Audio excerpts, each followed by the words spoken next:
Давно гэта дзеялася. Чула я ад старых людзей, а яны лгаць не будуць, значыцца, праўда была. Жыў на свеце дужа большы грэшнік. Такі грэшнік, што не было таго грэха, каб ён не саграшыў. Такі быў злодзей, якога і свет не бачыў. Ён і краў, і чыніў разбоі, губіў людзей без пакаяння. Нават на Бога забыўся, чорту душу запрадаў. Чараваў, калі кроў на вочы наступала, абарачваўся ваўкалакам, пушчаў маравое паветра на народ, на скацінку, і не было ліку яго грахоў. Гэта перада мною раскіданыя кавалкі невялікай кнігі, якую мы з Уладзем Янкевічам ужо амаль зусім падрыхтавалі. Казку я вам дачытаю, але перад гэтым паспрабую расказаць, што гэта ўсё такое з самага пачатку. Значыцца, у сярэдзіне 19 стагоддзя у мястэчку Халопініча Барысаўскага павета жыла жанчына на імя Рузаля, альбо афіцыйна Разалія Казіміраўна Асьмак. Нарадзілася яна недзе каля 1822 года, а ў сярэдзіне 40-х была ўжо ўдавою з 3 дзецьмі. Асноўным яе заняткам было краецтва, але ў дадатак яна лічылася знахаркаю і вельмі добра расказвала казкі і легенды, у тым ліку уласным дзецям і ўнукам. І вось адзін з яе ўнукаў спрабаваў пераняць гэтае ўмельства і пераказваў чутыя ад бабулі казкі равеснікам. Пасля недзе каля 1877 года Рузалія Асьмак памерла, а гэты самы ўнук паступіў яшчэ праз некалькі гадоў у Нясвіжскую настаўніцкую семінарыю і зрабіўся настаўнікам. Вось гэта ён, Адам Богданович, бацька паэта Максіма Богдановича, а апроч таго не апошні ў сваім пакаленні этнограф і фалькларыст. На працягу 1880-х і пачатку 1890-х гадоў Богданович, падбухтораны адным са сваіх семінарскіх выкладчыкаў, запісваў з памяці чутыя ў маленстве казкі і перасылаў іх этнографу Паўлу Шэйну.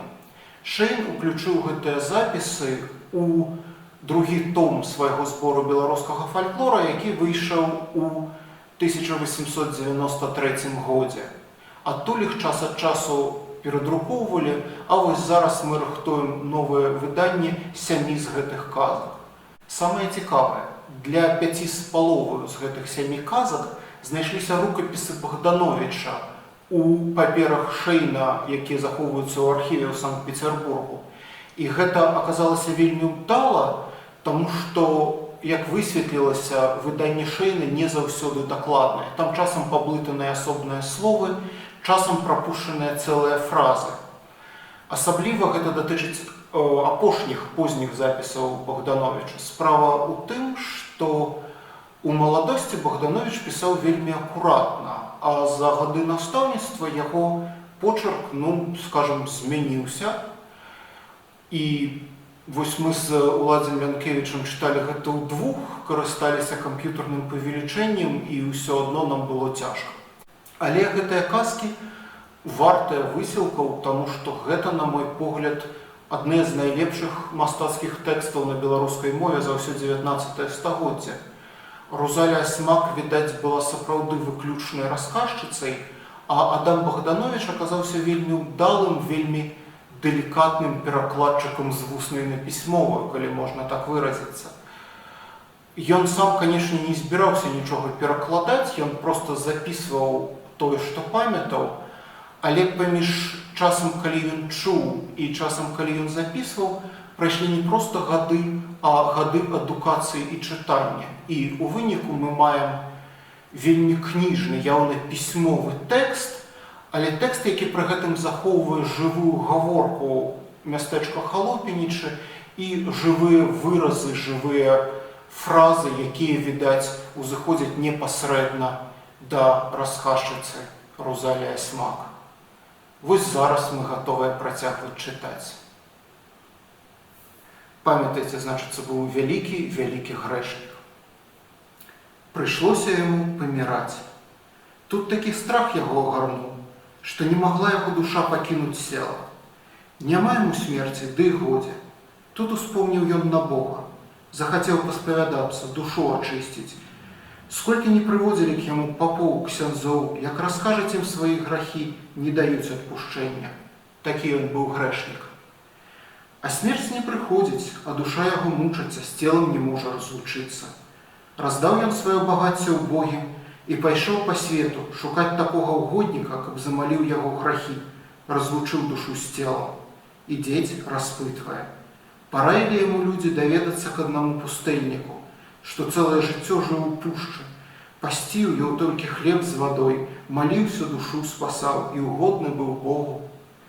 І пайшоў ён к яму. Прыходзіць, так і так, кажа, я дужа вялікі грэшнік, ратуй, кажа, мяне, выспавядай. Ты угодны Богу, можа, адпусціш мае грахі. Стаў спавядацца. Выслухаў яго той пустэльнік і кажа: ты такі грэшнік, што цябе смерць не возьмець, зямля не прымець, пакуль ты свае грахі на гэтым свеце не адпакутываеш, пакуль ты не зробіш столькі добра, каб яно твае грахі пераважыла, а датуль ты будзеш мучыцца на гэтым свеце. І пайшоў той грэшнік заслужваць спасення. Хадзіў ён на афяры і хадзіў на каленях, марыў голадам сваё цела, нанімаўся к сярдзітым гаспадаром на работу, каб яго білі, лажыўся за другіх пад розгі, услугаваў хворым, убогім, смерць не прыходзіць. Хацеў на сябе рукі налажыць, тапіўся і вешаўся і рэзаўся, усё няма смерці, толькі мукі прынімаў надарэмне. І так прайшло многа лет.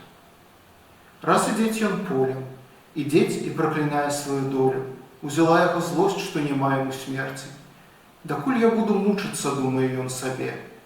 А быў першы дзень Вялікадня.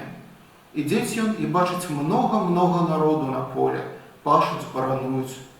Што ж бы гэта значыла, думае ён. Першы дзень Вялікадня, такое свята, што і птушкі святкуюць, гнёзды не ўюць, а тут народ хрышчоны мардуецца. Падыходзіць бліжэй, бачыць, войт пахаджвае між даработнікамі, крычыць і бізуном іх падганяе. Тыя плачуць, жалюцца. Што вы так кажуць, ты здзекаваешся над намі? Хіба няма ў цябе Бога ў сэрцы? Б'еш нас, катываеш у будні, у свята не даеш адпачынку, і нават сягоння на Вялікдзень выгнаў на прыгон. А вой травець, як апантаны, бізуном лупіць. Глядзеў той грэшнік. Во, думае, акаянны, не папушчы мяне, думаць гэта, як народ мардуе. Падышоў ён к войту і кажа: што ты робіш? За што людзей мучыш? А войт, ні слова не кажучы, як шалясне яго бізуном чыраз лоб, аж іскры з воч пасыпаліся. Азвярэў наш грэшнік, схваціў камень, як пусціць ему войта, і разбіў яму чэрап. Войт і не айкнуў, сасвяжыўся, а грэшнік на тым месцы парахнёй рассыпаўся. Кончыў пакуту, і пайшла яго душа на той свет.